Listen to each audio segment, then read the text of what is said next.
آج مجھے جس موضوع کو شائع کرنے کا موقع دیا گیا ہے وہ دراصل مجھ سے بہت بڑا سوال کیا گیا ہے کہ کیا ہم آزاد تھے؟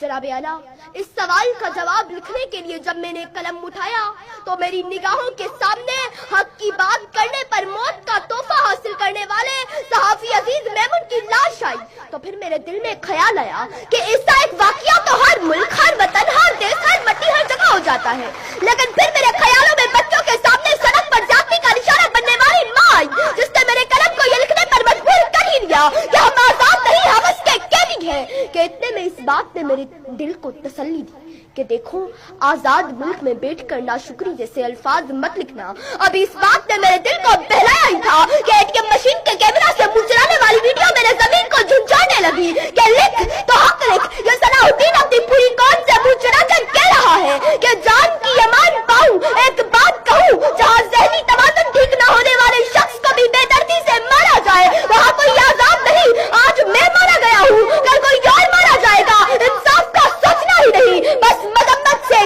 کام چلایا جائے گا، بس مذمت سے کام چلایا جائے گا۔ جناب اعلیٰ، ابھی میرے لکھنے کی جسارت کی ہی تھی کہ فلسطین، کشمیر، برما اور چچنیا کے لوگوں نے چیخ چیخ کے پکارا کہ اے بے خبر، تو آزادی کی نعمت سے آشنا ہی نہیں، تیری تو ابھی اس عمر پہ لکھنے کی، موضوع پر لکھنے کی عمر ہی نہیں، تو آزاد ہے، تو آج لکھنے کو آزاد ہے، تو آج پڑھنے کو آزاد ہے، تو آج اسٹیج پہ کھڑے ہو کے تقریر کرنے کو آزاد ہے، تیرے گھر کے مرد اپنی عبادت گاہوں میں جا کر عبادت کرنے کو آزاد ہے۔ چلو مان لیا 20% لوگ معاشرے میں خرابیوں کی وجہ سے ناانصافی کا شکار ہوئے ہوں گے، ارے تو آج نوشر و فیروز کے مجمع کے سامنے ان کے لیے آواز اٹھانے اور ان کے لیے حق کی بات کرنے کو آزاد ہے۔ ہمیں تو یہ حق نہیں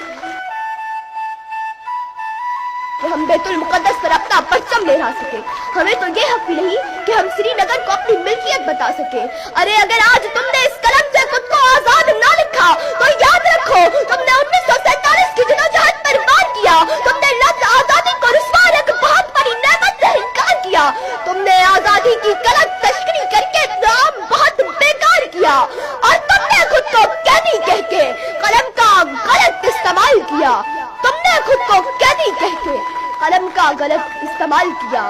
جناب اعلیٰ، یہ چیخیں، یہ آوازیں اور یہ پکار میری سماعت سے ٹکرائی اور میرا ہاتھ کانپنے لگا، قلم نیچے گرا اور میں نے اس موضوع پر لکھنے سے انکار کیا،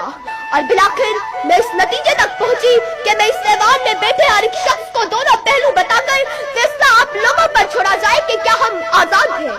لیکن فیصلہ کرنے سے پہلے یاد رکھیے کہ ہم ابن رشدی ہی نہیں، ہم جابر بھی، ہم قطبی بھی، ہم ابن خلدون تبری بھی، ہم ابن سینا، ابن الہیثم البیرونی طوسی بھی، ہم شاعری میں شیرازی ہیں، ہم نغمگری میں فردوسی ہیں، ہم خیال میں نیشا پوری کے، ہم رومی کی مصنوی ہیں، ہم سوز بنے تو بلے شاہ، ہم ساز بنے تو بارش شاہ، ہم عقل بنے، ہم شاہ لطیف بنے، اور ہم وقت بنے، ہم رقص بنے، ہم سچل سرمست بنے، جب جنگ ہوئی تو دھولا دریا خان بنے، جبکہ امن ہوا تو اکبر کے نورتن بنے۔